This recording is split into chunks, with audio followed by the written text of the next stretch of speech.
क्या आप जानते हैं कि किसी को जिंदा करने के लिए पहले किसी और की जान लेनी पड़ती है? नहीं जानते? तो अब जानिए। इस फिल्म में ऐसा ही एक डरावना सौदा होता है जिसकी कीमत सिर्फ मौत से चुकाई जाती है। और कहानी वहीं से शुरू होती है जहां मौत एक रस्म बन चुकी है। स्क्रीन पर पुरानी VHS टेप जैसी फुटेज चल रही है। रंग फीके हैं, आवाज़ें दब चुकी हैं। एक पुराने ज़माने की रिकॉर्डिंग दिखाई जाती है। किसी अनजान जगह पर ज़मीन पर सफ़ेद चौक से एक बड़ा सा गोल घेरा बना है। उस घेरे के बीच खड़ी है एक लड़की, डरी हुई, कांपती हुई। और तभी आता है वो आदमी, बिल्कुल सूजा हुआ चेहरा, जैसे उसकी रगों में खून नहीं, जहर बह रहा हो। वो घुसता है उस घेरे में। लड़की को गर्दन से लटका दिया जाता है। और जैसे ही उसकी सांस रुकती है, बगल में पड़ी एक और लड़की की आंखें खुल जाती हैं। जिंदा। कैमरा रुकता है उस लड़की के चेहरे पर जिसकी आंख के नीचे एक वाइन कलर का बर्थमार्क है। अब सवाल ये है, ये सब किस लिए था? और ये दूसरी लड़की है कौन? कट टू आज का ज़माना। हम मिलते हैं एक किशोरी से, पिपर, जो देख नहीं सकती। लेकिन उसकी आंखों में डर नहीं, उम्मीद है। वो बस स्टॉप पर कुछ हमउम्र लड़कियों से दोस्ती करने की कोशिश करती है। लेकिन वो लड़कियां हंसी उड़ाती हैं, चुपचाप, उसकी पीठ पीछे। उसे अंदाज़ा हो जाता है, मगर वो कुछ नहीं कहती। तभी आता है उसका सौतेला भाई एंडी। चल पिपर, यहाँ कोई दोस्ती नहीं करेगा, वो कहता है। और दोनों निकल पड़ते हैं उस घर की तरफ जहाँ शायद सुकून है, या शायद कुछ और। पिपर और एंडी रहते हैं अपने पिता फिल के साथ। फिल एक थका हुआ इंसान है, अंदर से टूटा हुआ, बाहर से चुप। लेकिन फिर एक दिन पिपर को बाथरूम से कुछ अजीब आवाज़ें आती हैं। दरवाज़ा खोलते ही वो सन रह जाती है। फिल की लाश शव में पड़ी है। Drug overdose. लेकिन क्या ये ओवरडोज था, या कोई दूसरी वजह? और अब जब घर में सिर्फ पिपर और एंडी रह गए हैं, कहानी असली मोड़ लेने वाली है।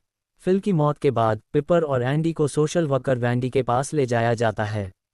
वैंडी एक सख्त लेकिन प्रोफेशनल महिला। वो फैसला करती है पिपर को भेजा जाएगा एक महिला लॉरा के साथ जो फोस्टर केयर करती है। लेकिन एंडी, उसे किसी और घर में शिफ्ट किया जाएगा। पिपर चुप है, लेकिन एंडी भड़क जाता है। नहीं, हम दोनों साथ रहेंगे, हमेशा से एक दूसरे का सहारा रहे हैं। वैंडी धीरे से एक राज खोलती है। एंडी, तुम्हारा पास्ट साफ नहीं है। तुमने पिपर को कभी नहीं बताया कि तुम्हें पहले मुसीबत में डाला गया था। अब पिपर के चेहरे पर हल्की बेचैनी है। क्या वो अपने भाई को असल में जानती है? लेकिन एंडी हार नहीं मानता। वो वैंडी को मना ही लेता है और आखिरकार दोनों को लॉरा के घर भेजा जाता है। लेकिन उन्हें क्या पता, वो घर एक घर नहीं, एक कब्रगाह है। लॉरा एक शांत, सौम्य सी दिखने वाली महिला है। उसका घर पुराना है, लेकिन बहुत व्यवस्थित। और उसके साथ रहता है एक लड़का, ओलिवर, जो कभी कुछ नहीं बोलता, बस सब कुछ देखता है बेहद ध्यान से। लॉरा कहती है, वो मेरा भांजा है। एक दिन एंडी गलती से लॉरा की बिल्ली को बाहर निकाल देता है। बिल्ली वापस आती है, लेकिन कुछ अजीब होता है। वो सीधा ओलिवर पर झपटती है, उसे बुरी तरह खरोंचती है। और तभी पिपर को लगता है कि ओलिवर की आंख के नीचे भी वही वाइन कलर का निशान है, जैसा उसने उस वीडियो फुटेज में देखा था। क्या ये कोई संयोग है, या ये बच्चा वही बच्चा है? लॉरा पिपर को एक खास कमरा देती है, कैथी का कमरा, जो उसकी बेटी थी, अब इस दुनिया में नहीं। कमरे में सब कुछ ज्यों का त्यों रखा गया है, जैसे कैथी कभी गई ही नहीं। पिपर उस कमरे में रहना शुरू करती है, लेकिन जैसे जैसे रातें बीतती हैं, उसे लगता है कोई उसे देख रहा है। कमरे की दीवारों पर बने निशान, जमीन पर कुछ अजीब चीजें, और हवा में घुला एक अलग सा ठंडा एहसास। इसी बीच लॉरा अकेले में एक वीडियो देखती है, वही रिचुअल वीडियो जिससे फिल्म की शुरुआत हुई थी। और अब हमें सच्चाई बताई जाती है उस रस्म की। जब एक व्यक्ति एंजल के जरिए पजेस होता है, तो वो पुराने शरीर को खाता है। और जब एक नया शरीर मारा जाता है, तो पुरानी आत्मा उस नए शरीर में समा जाती है, और जिंदगी फिर से शुरू होती है। यानी मौत कभी अंत नहीं होती, वो सिर्फ एक रास्ता है वापसी का। अब सवाल ये है, क्या पिपर सिर्फ एक अंधी लड़की है, या वो अगली बलि? अब घर में धीरे धीरे एक माहौल बन रहा है, लेकिन वह सुरक्षित नहीं है। लॉरा धीरे धीरे अपनी असली शक्ल दिखाने लगती है।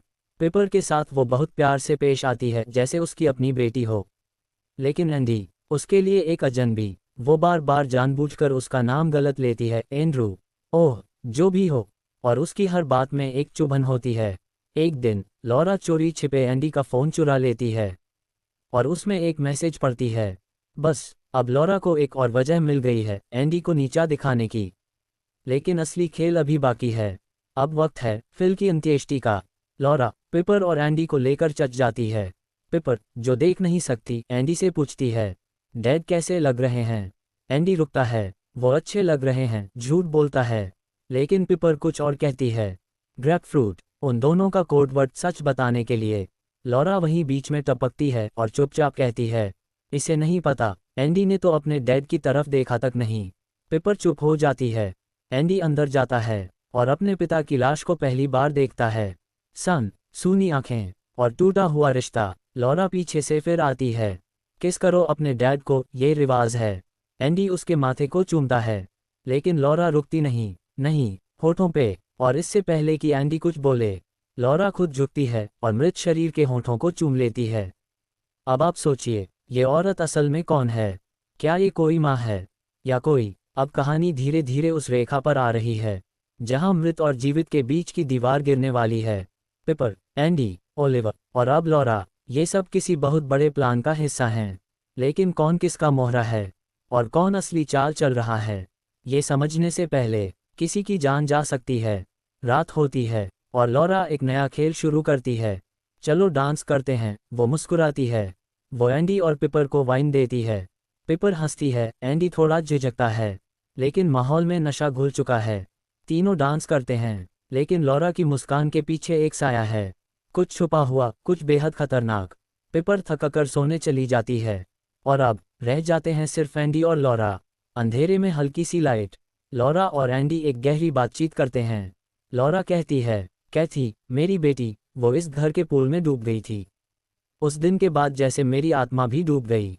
एंडी पहली बार खुलकर बोलता है, मेरे डैड, फिल, वो मेरे साथ बहुत बुरा करते थे। उन्होंने मुझे कभी बेटा नहीं समझा। जब मेरी माँ ने पिपर के साथ उनकी शादी की, तभी मुझे पहली बार परिवार जैसा कुछ महसूस हुआ।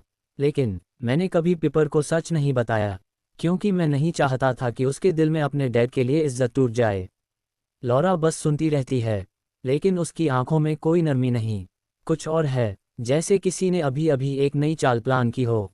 एंडी अब सो चुका है, लेकिन लॉरा, वो जाग रही है और अब शुरू होता है असली शोषण। वो बाथरूम जाती है, एक कप में पेशाब करती है और चुपचाप एंडी के ऊपर डाल देती है। अब बिस्तर गीला है ताकि सुबह एंडी को लगे उसने बिस्तर में पेशाब कर दी। ये सिर्फ अपमान नहीं है, ये मानसिक युद्ध है। और यही नहीं, वो एंडी का फ़ोन भी चुपचाप अनलॉक करती है, फोटो गैलरी में जाती है और ओलिवर की सारी तस्वीरें, उसके अजीब बर्ताव और आसपास की लोकेशन के सारे सबूत डिलीट कर देती है। अब एंडी के पास कुछ भी नहीं बचा जिससे वो सच साबित कर सके। अब अगला दृश्य है, लॉरा ओलिवर को नहलाती है। वो एकदम शांत है, जैसे किसी ट्रांस में हो। और तभी कैमरा उसके चेहरे की तरफ झुकता है। उसकी आंखें चमकने लगती हैं, एकदम लाल, तेज, अस्वाभाविक, जैसे किसी और आत्मा की झलक मिल रही हो। क्या ओलिवर वाकई एक बच्चा है या किसी पुराने शरीर में फंसी हुई कोई आत्मा? और अगर ऐसा है तो अगला शरीर किसका होगा? अब कहानी एक ऐसे मोड़ पर है जहां हर मुस्कुराहट के पीछे जहर है, हर बातचीत में एक चाल है और हर व्यक्ति एक शिकार।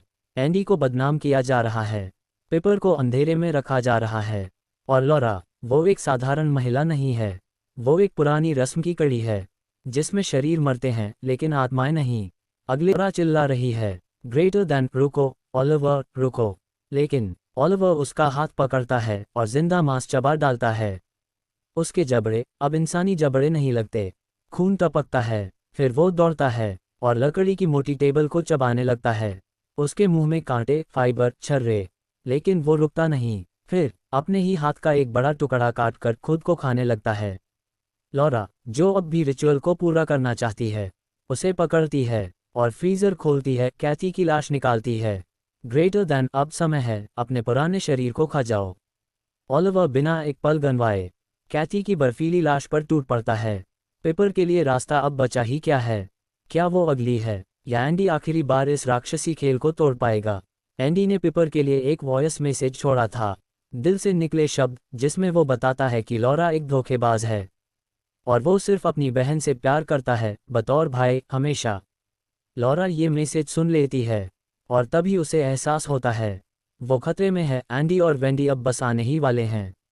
लॉरा बौखला जाती है। वो घर के कोने कोने से ओलिवर के खून, मांस और कचरे को साफ करने लगती है। ग्रेटर दैन सब कुछ साफ दिखना चाहिए, कुछ भी शक की वजह नहीं बनना चाहिए। वेंडी घर में घुसती है। लॉरा अब भी शांत और सौम्य बनी रहती है, पर एंडी चुपचाप शेड की ओर बढ़ता है। वो दरवाज़ा तोड़ता है, और जो अंदर देखता है वो इंसान की समझ से परे है। ओलिवर बैठा है, कैथी की आधी खाई हुई लाश के साथ। वेंडी को लॉरा की खून से सनी बाजू नजर आती है। अब शक नहीं रहा, यही सच है। लॉरा का चेहरा अब शैतान की तरह बदल जाता है। वो कहती है, ग्रेटर दैन, हम कैथी को वापस ला सकते हैं अगर तुम बस रास्ते से हट जाओ। एंडी घबराहट में वेंडी को बुलाता है, लेकिन तभी धड़ाम, लॉरा अपनी वैन में चढ़ती है और सीधा उन्हें टक्कर मार देती है। वेंडी के ऊपर वैन चढ़ जाती है। वो तड़पती है और खत्म हो जाती है। एंडी अब भी जिंदा है, पर बुरी तरह घायल। लॉरा पास आती है और उसे एक कीचड़ भरे गड्ढे में डुबो देती है। ग्रेटर दैन, अब कोई नहीं बचेगा जो पाइपर को सच्चाई बता सके।